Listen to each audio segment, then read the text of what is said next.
Okay, next up we've got Sreejith Anujan.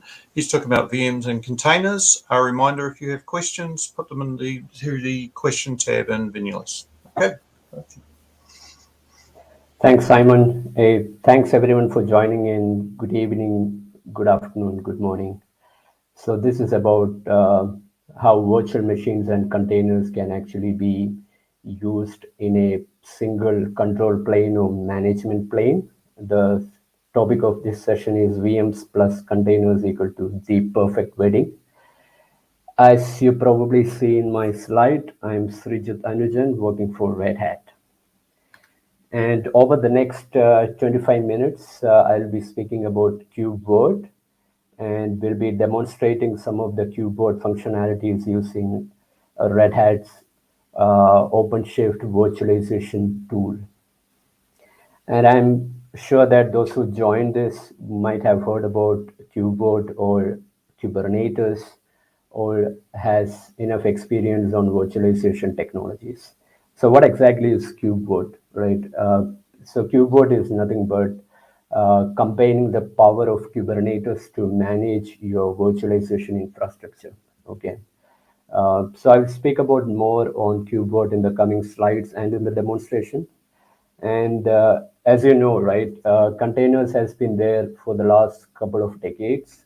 We started with the Solaris zones, then we had the LXC, Linux containers, and in 2012, we had Docker coming in as a container runtime and popularizing containers. But you all know that containers are not VMs or virtual machines, right? Containers, by the way, has a lot of commonalities with virtual machines on how it does the resource allocation, how it actually do security, and how it actually does the compartmentalization of resources within your systems, right? So containers make use of lot of Linux capabilities like Linux kernel namespaces, control groups, and network namespaces, right? And the main difference is containers use a container image which only has a just enough OS with application binaries and the dependencies.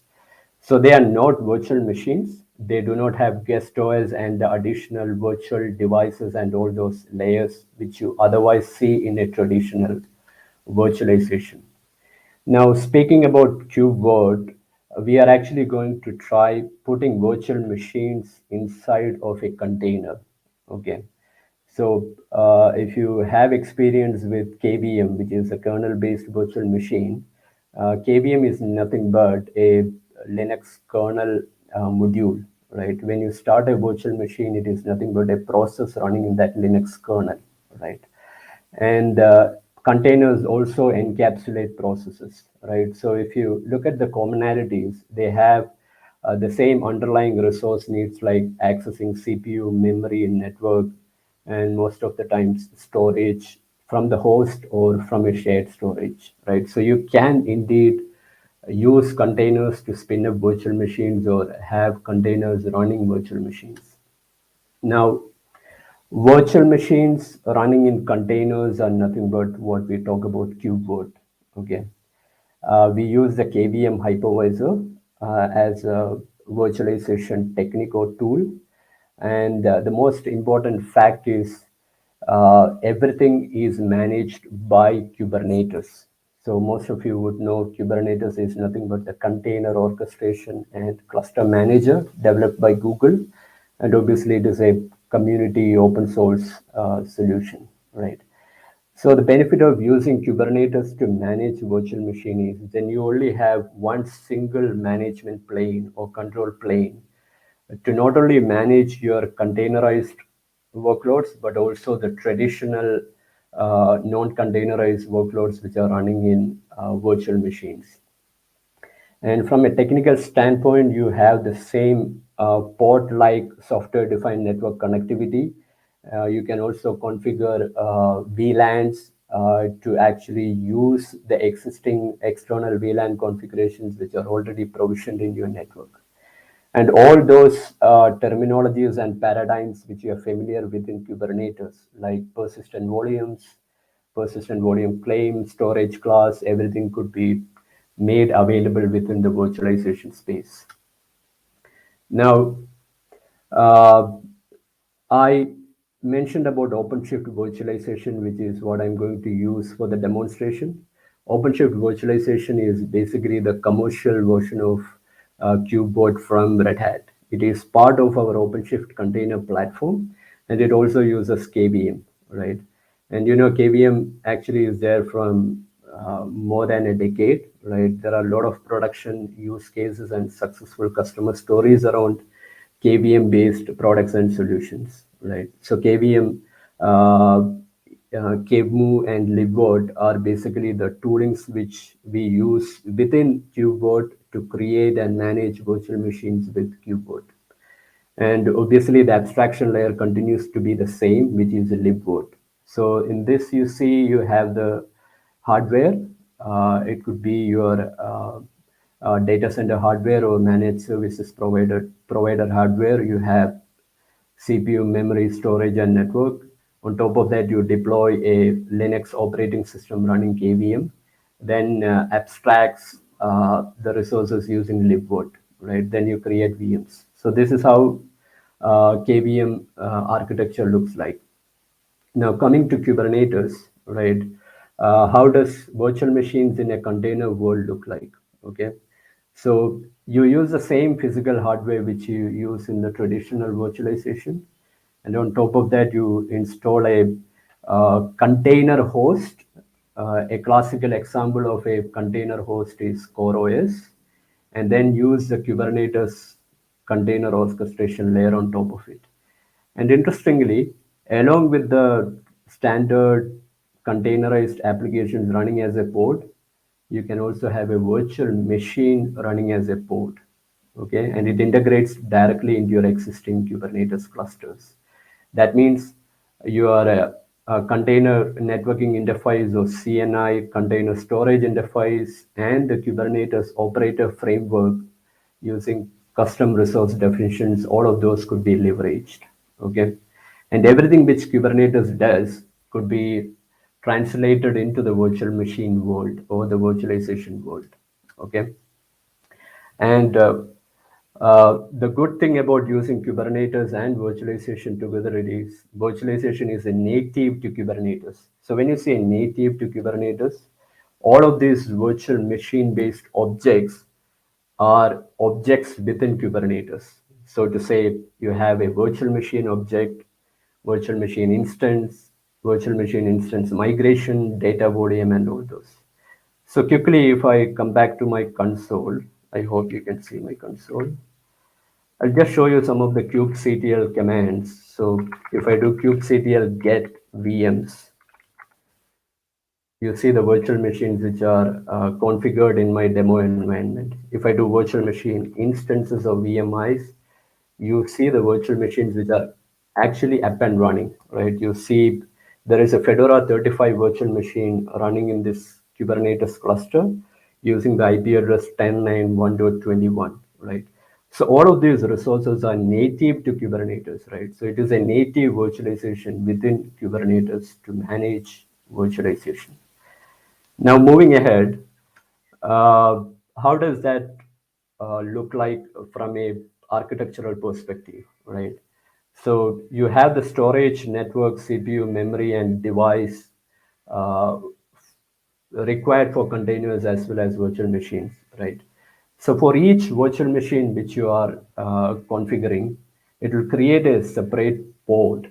Okay, every VM runs in a launcher pod, and that launcher pod would actually supervise the pod integration with other containers which are running in your Kubernetes. And that launcher pod can also be used to connect and check your virtual machine details using the traditional virsh commands, if you wish. Okay. And libvirt and QEMU are available in every Linuxes, whether it is the enterprise Linux from Red Hat or Fedora or CentOS stream, right? And it has very minimal overload. And from a security perspective, we use SC Linux, Security Enhanced Linux with multi-category security. So to provide complete isolation between virtual machines, other containers, and having the same security across different tenants running on the same Kubernetes.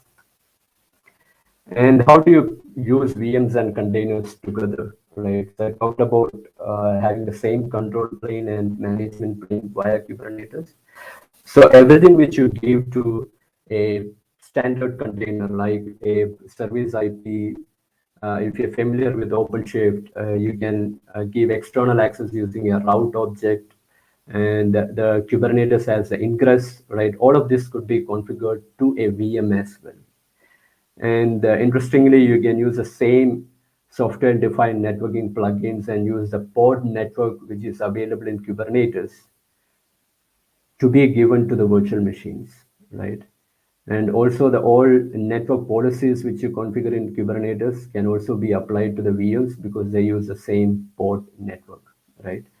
So the VM to pod and pod to different VMs in different namespaces, all of those actually happens over the software-defined networking based on whether you configure external access to the VMs or pods, right?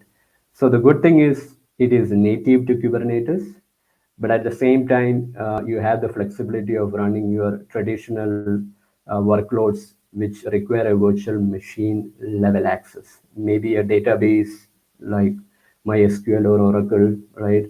Or any other workloads which you think are not yet ready to be containerized, okay? So like I said, it's completely managed with Kubernetes. So what I do is I will quickly move over to my demo environment. I believe you can see my environment here. Just improving the font size. Okay. So this is a OpenShift cluster which I am using for this demonstration. So if you're wondering what is OpenShift, OpenShift is nothing but the commercial Kubernetes enterprise version from Red Hat. Okay. So when I do OC version, which will give you the Kubernetes version we are using version 1.19 for this demo. Okay. And OpenShift version is 4.6. And many of you may not be familiar with OC, so I'm moving back to the popular kubectl or kubectl command. So I'm going to do kubectl get projects or namespace. Okay, you get to see the different projects and namespaces which are part of this OpenShift environment. And you would notice at the end of the listing, there is a namespace or a project which I created in the name Sreejith-Kubevirt. So I moved to that project using the command OC project Sreejith-Kubevirt. Okay. So it's very similar to you using kubectl command, but I'm using OC because OC is the native client for OpenShift. So now when I do OC get ports, you see there is a word launcher port which is up and running, right? And it is up for more than 2 hours now because I did a dry run before I started my live session just to make sure that demos go well. Okay. So there is a word launcher port up and running here. Okay. And when I do OC get VMs, I see a virtual machine which is available, and VMI, there is that virtual machine which is also running. Okay. So how does it all work? So if you go to the UI, I'm connecting to the OpenShift UI here. You can deploy virtualization or Kubevirt via the operator framework. So if you go to the operator hub within your Kubernetes cluster or in OpenShift, you can look at the operators which are available. So look for virtualization. Okay. So it shows up as OpenShift virtualization when you use OpenShift container platforms. So you see here OpenShift virtualization. You choose that and click on install and it gets installed. So that's how you add the virtualization capabilities to your existing Kubernetes cluster. Now remember one thing, You may all know for KVM to work, right? You need to have virtualization capabilities available in your underlying hardware. Okay, so if you're using a Intel-based CPU, it should have the appropriate flags. For AMD, you have other flags. So make sure that your uh, hardware is compatible to run virtual machines. So when you translate that to Kubernetes, the Kubernetes worker nodes or the minions should have the virtualization capabilities to create the VMs. Okay, so that's when KVM can actually find the correct worker nodes and schedule virtual machines to be created. Okay, so those KVM related technical requirements are needed for Kubevirt as well. Okay, so once you have the operator deployed, under the installed operators, you would see that operator, you see OpenShift virtualization, and it is now deployed in namespace called as OpenShift-CNV. CNV expands to container native virtualization. And that's how I deployed OpenShift virtualization functionality within my OpenShift cluster. Once you have that done, you have the virtualization option available under the workloads. Okay, you see virtualization and you see an option to create virtual machine, and it is very similar to how you create a virtual machine in your standard virtual environments. Whether you're using libvirt or the command line interface, it follows the same pattern, right? So if you click on create virtual machine, you have the option of importing a virtual machine definition or create a new virtual machine using the GUI or the YAML. So I'm going with the wizard. Okay. I hope you can see my screen good enough. You need to give the general details like name of the VM, operating system, and all those stuff. So give the name. So I can give Fedora. Then operating system, you need to choose. There are some operating systems which are pre-listed. Based on the operating system you choose, it will use the appropriate para-virtualized devices. Boot source, you obviously need to provide the boot source for your root disk of the VM, right? So there are a couple of options which are available. If you have a persistent volume client, which is acting as a disk for your virtual machine, you can choose that. Or if you want to download a virtual machine image from your local environment or from public place, you can click on URL and give that URL. So as part of the demonstration, I'm using a Fedora cloud image. So you see Fedora has cloud-based images. So you can download the QCOW image for Fedora from here, copy this, and then use that URL to use as the disk image, okay, over here. So give that URL, you give the flavor. So flavor is like your virtual machine instance configuration, like how much memory, CPU, disk, etc. And there is some workload profile which you can use, basis which KVM will adjust some of the tuned profiles under the hood. Okay. So once you have that, you go to the next. Okay, just need to give some URLs here. So let me paste it. Yeah. So I just think I added a different URL. So if I give the correct URL here, copy. Yeah, because Kubevirt requires special hardware to run virtual machines, right? I'm using a machine which is available within my corporate network. So that's why it is inside a console. Yeah, so I choose a flavor just to satisfy this. Yeah, tiny, then choose a workload profile, whether it is desktop or server, hit next. And then in the next options, you give the network interface. So whether it is a port network or whether you need to have something called as multus. So if you heard about multus, if you have multiple interfaces available in your worker nodes, you can actually create bridges and then have direct connectivity given to the virtual machines if you wish. So I'm going ahead with the standard port networking here. And then storage you choose. So we have a root disk of 15 GB. So if you want to edit, you can do that.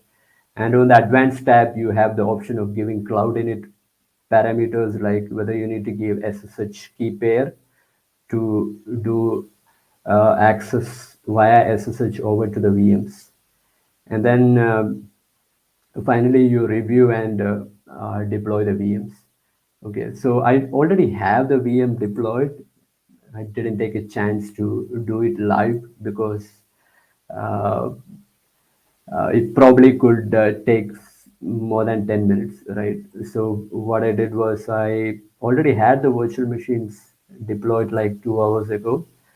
So that's the virtual machine which you see here, Fedora 35. So if you go to that virtual machine, you see all the details pertaining to the virtual machine, like the console, the network interfaces, disks, everything. So if I hit the console, you should be able to connect to the console. If you want to open it in a new window, you can do that as well. Okay. So you have the native way to connect to the console using the different console options. I'm using VNC here, but it also supports SPICE and RDP. Okay. Now, what I did was I actually added a service definition to this virtual machine. So I believe most of you are familiar with Kubernetes services. So what I did was I created a service in my project to be associated to this new virtual machine. So you see here there is a service in the name Fedora 35-service. And if you look at the YAML definition of that service, this is how it is. I'm using the node port. Node port is nothing but you expose a port on your worker nodes so that you can connect to that node port and get translated into the VM port or the port, right? So I'm using node port based service here and associated that to the virtual machine which is up and running. So the node port here is 31220. So if I need to connect to my virtual machine, I can basically do an SSH. So I use a Fedora username, which is a default username for the Fedora cloud-based image, and connecting to the port 31220. Okay, and 192.168.50.12 is nothing but one of my worker nodes in Kubernetes. So if I do kubectl get nodes, you see I have 3 nodes acting as both master and worker. Okay, so if I do -o wide, you get to see the IP address here 192.168.50.10, 11, and 12. So if I connect to one of these worker nodes, whether it is 10, 11, or 12, to the port 31220, I will land directly into the virtual machine. So this is my Fedora virtual machine. So if you do Fedora release, it's Fedora 35, the latest one, uptime up for more than 2 hours. So I gave 4 GB RAM and 1 CPU here. Okay. Yeah. So this is a virtual machine which is up and running. Now, other thing which I wanted to show is if I do OC get ports, you may remember I had a Vert launcher port, right?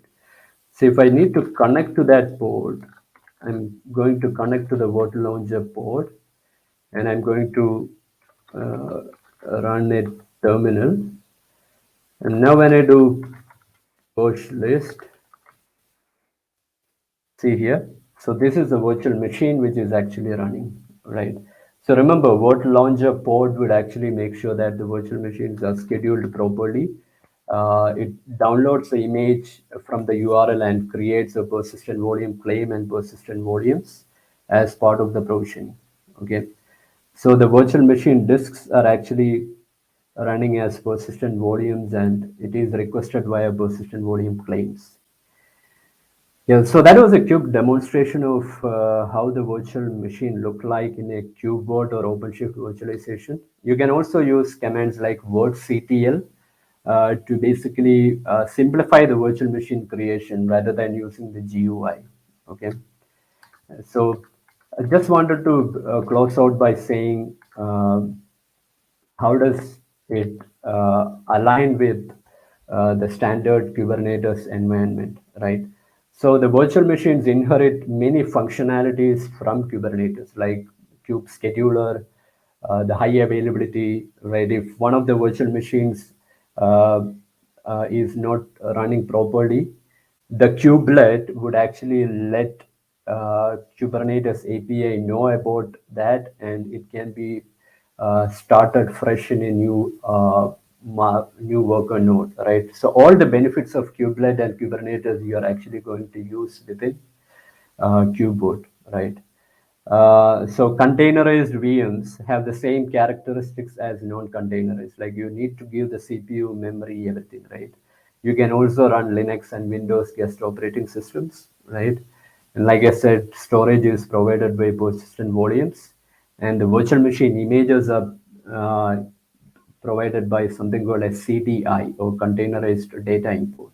Okay, and like I said earlier, it inherits all the port networkings. Now, this is a single slide which gives you the convergence of both virtualization, which you see with OVOD to the left, and the traditional private cloud with OpenStack, right? So if you see, Kubeboard sits in the middle, right? You have the kubelet being used as agent in Kubernetes running on the worker nodes. But if you look at OVOD or OpenStack for that matter, it will be the VDSM and the Nova Compute. And the common element in all of this three different architecture is the libvirt, KEMU, and KVM, right? So if you can actually containerize that component, right, it's nothing but Kubeboot, right? So that's basically the benefit of having a single converged control plane or management interface to run the standard containerized workloads as well as your virtualization workloads, whether it is a database or any other solutions which you think requires more time to containerize, right? Uh, Slightly more architectural overview. You see the kubelet running on the nodes. You have the containers running as pods. You have the virtual machine also created within a pod using the Vert launcher, right? So you have your master nodes running the API server and all those, okay? So how does the virtualization capabilities get added to the Kubernetes API? It's via the um, custom resource definitions or the operator framework. Okay, so you extend the Kubernetes API to have the virtual machines, virtual machine instances, and all those resources which make up the virtual machine management. Okay, so a single API to manage all your workloads. Okay, so that's where I stop. That's my presentation. I believe we have 2 minutes. Yep. Yep. We have a couple of little questions, or three. Okay. I'll just go straight into them. First question is, can you do things with the VMs like deployments, like deploy replicas, do rolling updates, things like that? Ideally, yes. When I say ideally, yes, because it is managed within Kubernetes, right? You probably could extend virtual machines similar to a pod. You can use deployments or deployment configs for that matter. But again, it's easier said than done, right? Rolling deployments, when you say you need to, you would have multiple replicas, you wait for the virtual machines to be scaled out, created, wait for the OS to come, right? Remember all the time lapse which you see in a traditional virtual environment still exist in Kubernetes managed plane when you think about VMs, right? But to your question, yes, you can do that. Yeah. So that's one of the benefits. Okay. Next question. Are hypervisors other than KVM supported, i.e. Firecracker? And no, it's only KVM. Okay. And the last question was, can you have multiple Kubevirt VMs behind the service. Yes, that's a subset. I'm not sure whether I understood it, but I'm thinking multiple Kubevirt VMs behind the server. If you are thinking about Service, right, service, like the Kubernetes yeah, service, I think. you meant to say multiple Kubernetes control planes? I would say no, but yeah, I think that requires more clarity and Yeah. what Okay. that means Well, by yeah. okay. I think we're out of time. We'll have a chat. We can go Okay, over that one in the chat, and they can clarify the question. Okay. All right. Thank you very much, thank Sreejith. you, And thank you. Yeah. so.